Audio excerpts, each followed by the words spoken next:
राधे राधे दोस्तों, आज के वीडियो में हम आपको सुनाएंगे वैशाख मास में पीपल सींचने की कथा। तो कथा इस प्रकार है। प्राचीन समय की बात है। किसी गांव में एक सास बहू रहती थी जो दूध और दही बेचकर अपना गुजारा करते थे। इस सास रोजाना दूध दही लेकर शहर जाती और उसको बेच कर आती। उससे जो पैसे मिलते उसी से उन दोनों सास बहू का दैनिक दिनचर्या बीतती, उसी से गुजारा होता। इसी तरह उनकी जिंदगी गुजर रही थी। एक दिन सास को बुखार आ गया और सास बहुत बीमार हो गई। अब सास चलने फिरने में असमर्थ हो गई और वह दूध को दही को लेकर बाजार नहीं जा सकती थी।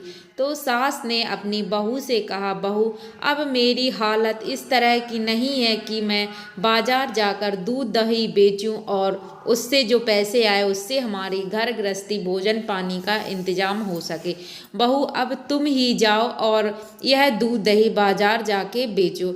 बहू ने कहा, ठीक है माँ जी। और इस तरह से दूध दही के मटके लेकर बहू चल देती है बाजार बेचने के लिए। बहू रास्ते में जा रही थी कि उसने कुछ महिलाओं को झुंड देखा जो पीपल के वृक्ष के नीचे पीपल की पूजा कर रही थी, पीपल को सींच रही थी। बहू ने वहां जाकर रुक के ठहर गई और पूछने लगी कि बहनों, आप यह सब क्या कर रही हो? महिलाएं बोली कि हम वैशाख मास में पीपल की पूजा कर रहे हैं, पीपल देव की पूजा कर रहे हैं और पीपल देव को सींच रहे हैं। बहू पूछती है कि इससे क्या लाभ होता है। महिलाएं बताती हैं कि पीपल देव की पूजा करने, पीपल देव को जल दान करने से हमें सुख सौभाग्य प्राप्त होता है, धन संपत्ति मन चाही मुरादें हमारी पूरी होती हैं। पीपल देव हमें सब कुछ देने में सामर्थ है, इसलिए हम पीपल देव की पूजा करते हैं। तो बहू ने भी पूछा कि किस तरह से पूजा करी जाती है, क्या आप हमें बताने की कृपा करेंगी? अगर आप हमें बताएंगी तो आपका एहसान हम कभी नहीं भूलेंगे। महिलाएं बताती हैं कि ठीक है, अगर तुम इतना आग्रह करती हो तो हम बताते हैं। पीपल देव को वैशाख के महीने में थोड़ा सा दूध और दही जल में मिलाकर सींचने से पीपल देव प्रसन्न होते हैं, पूजन आरती कर देते हैं और पीपल देवता की, और शाम के समय एक दीप लगाते हैं। इस तरह से हम पीपल देवता की पूजा करते हैं। बहू ने कहा, ठीक है, मैं भी अब से पीपल देवता की पूजा करूंगी। तो महिलाएं पूजा करके अपने अपने घर चली जाती हैं। बहू सोचती है कि जब थोड़े से दूध दही चढ़ाने से पीपल देव प्रसन्न होते हैं तो क्यों ना मैं बाजार जा रही हूँ दूध दही बेचने। यह दूध दही मैं सब पीपल देवता को समर्पित कर दे दूँ। पीपल देव जरूर ही मेरी मनोकामना पूर्ण करेंगे और हमें भी सुखी संपन्न बनाएंगे। इस तरह से वह बहू जो दूध दही बाजार बेचने के लिए जा रही थी, सारा दूध दही पीपल देवता को समर्पित कर देती है और वापस आ जाती है। जब सास पूछती है कि बहू, तुम पैसे नहीं लाई दूध बेचकर दही बेचकर? बहू कहती है, माँ जी, पूरा पैसा 1 महीने में मिलेगा, तब तक आप हमसे पैसे के बारे में ना पूछें। बहू सास कहती है, ठीक है। इस तरह बहू रोजाना जाती दूध दही लेकर और पीपल देव में समर्पित कर देती। पीपल देव को दूध दही से सींचती और वहीं बैठकर पीपल देवता की पूजा करती और प्रार्थना करती कि हे पीपल देव, जैसे आप सबकी मनोकामना पूर्ण करते, सबको धन संपत्ति सुख सौभाग्य पुत्र देते हैं, वैसे ही मेरे ऊपर भी कृपा करें, हमारे दुखों को दूर करें। अब बहू का नित्य का यही नियम बन गया। उसने पूरे वैशाख के महीने इसी तरह से दूध दही से पीपल देवता को सींचती है। जब आखिरी दिन आया तो सास पूछती है कि बहू, अब क्या हुआ, तू पैसे आज भी नहीं लाई? तो बहू कहती है, माँ जी, मैं कल जरूर से पैसे लाऊंगी। अब बहू वापस से फिर पीपल देवता के नीचे आती है और बहुत रोती है, सारी बात बताती है कि हे पीपल देवता, मैंने अपनी सास से कहा था कि मैं 1 महीना जब हो जाएगा तब मैं आपको सारे महीने के पैसे दे दूंगी, अब मैं पैसे कहाँ से लाऊं?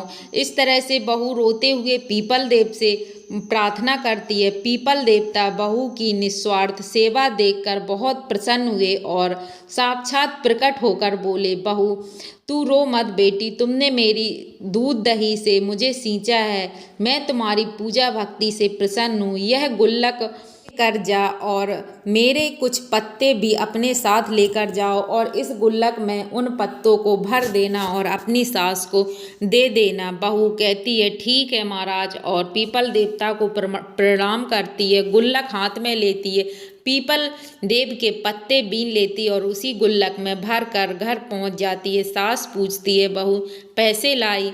बहू कहती है हाँ माँ जी, यह लो गुल्लक, इसी में है सारे पैसे, जो कुछ भी मैंने 1 महीने में कमाया वो मेरी सारी कमाई इसी गुल्लक में है। सास ने कहा यह गुल्लक लाओ मुझे दो और सास उस गुल्लक को फोड़ती है तो देखती है उसमें जो पीपल के पत्ते भगवान पीपल देव ने दिए थे वो सारे हीरे मोती जवाहरात में बदल गए। अब सास यह देखकर बहुत आश्चर्यचकित होती है और कहती है बहू मैंने तो सारे जीवन में इतनी धन दौलत नहीं देखी है, तू कैसे लाई यह पैसे, कहाँ से तूने कमाए हैं, क्या किया है, वह सारी बात मुझे बताओ। तब बहू के आंखों से आंसू निकलने लगते और वह पूरी कहानी अपनी सास को बताती है, किस तरह से पीपल देवता ने मुझे यह पैसे दिए हैं। अब सास बहुत खुश होती है और कहती है कि बहू अब से हम दोनों सास बहू पीपल देवता को सींचेंगे और उनकी रोजाना पूजा आरती करेंगे। यह सारी बातें मोहल्ले की एक पड़ोस की महिला छुपकर सास बहू की सारी बातें सुन लेती है। अब उसके मन में भी लालच आ जाता है और वह भी सोचती है कि क्यों ना जब ये भी पीपल की पूजा करके धनवान हो गई है तो मैं भी धनवान बन जाऊं। वह भी रोज दूध दही बेचने के लिए बाजार जाती थी, इसलिए वह इन दोनों सास बहू से बहुत ही चिढ़ती थी।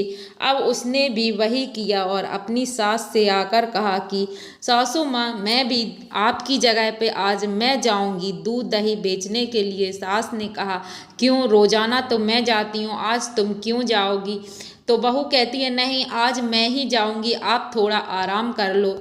सास कहती है तुम्हारी इतनी इच्छा है तो ठीक है। अब बहू दूध दही का मटका लेकर, जो पड़ोसन थी वो दूध दही का मटका लेकर उसी पीपल के वृक्ष के पास से होकर गुजरती है। अब उसके मन में तो लालच था, अब वह मन ही मन सोचती है कि क्यों ना मैं ये दूध दही बेच के थोड़ा सा दूध दही बचा लेती हूँ और उसमें पानी मिला के पीपल देवता को चढ़ाऊंगी तो पीपल देव को क्या पता चलेगा कि मैंने दूध चढ़ाया है या फिर पानी मिला के दूध चढ़ाया है। और वह वही काम करती है कि पानी भर लेती है मटके में, थोड़ा सा दूध दही उसमें रहता है और बाकी का पानी भर लेती है और पीपल देव को समर्पित कर देती है।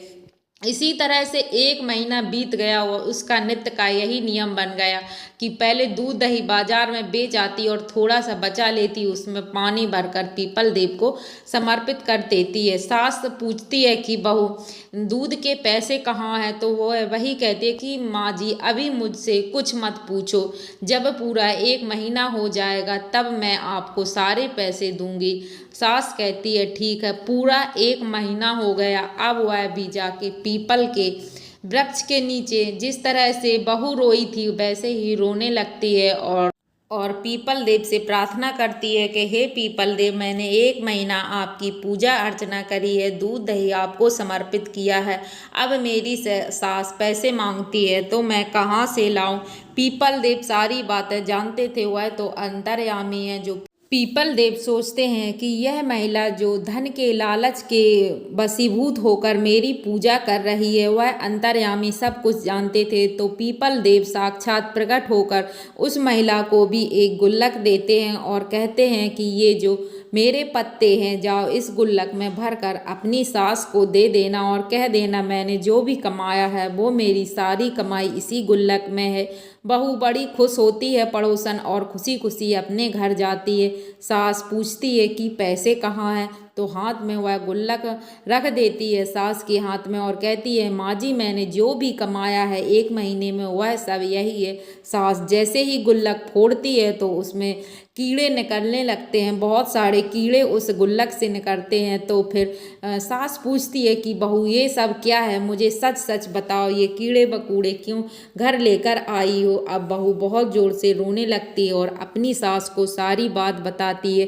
सास कहती है कि तुमने दूसरे की देखा देखी लालच के वशीभूत होकर पीपल देवता की पूजा करी है, उनका अपमान किया है, इसलिए पीपल देवता तुमसे रुष्ट हैं और उन्होंने तुम्हें यह दंड दिया है।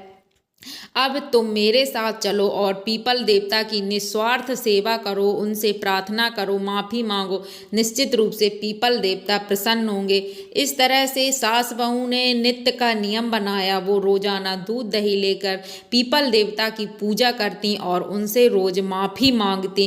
पीपल देवता एक दिन प्रकट होकर सास बहू को दर्शन देते हैं। सास बहू क्षमा मांगती हैं अपने किए के लिए। इस तरह से पीपल देवता उन्हें क्षमा करते हैं और की समस्त मनोकामनाएं पूर्ण करते हैं। पीपल देवता से आशीर्वाद लेकर सास बहू अपने घर खुशी खुशी चली जाती हैं। इस तरह से पीपल देवता की कथा पूरी होती है। तो दोस्तों, आपको कहानी कैसी लगी कमेंट में जय श्री हरि विष्णु जरूर से लिखिएगा। मिलते हैं ऐसी ही दूसरी कथा कहानी के साथ, तब तक के लिए राधे राधे।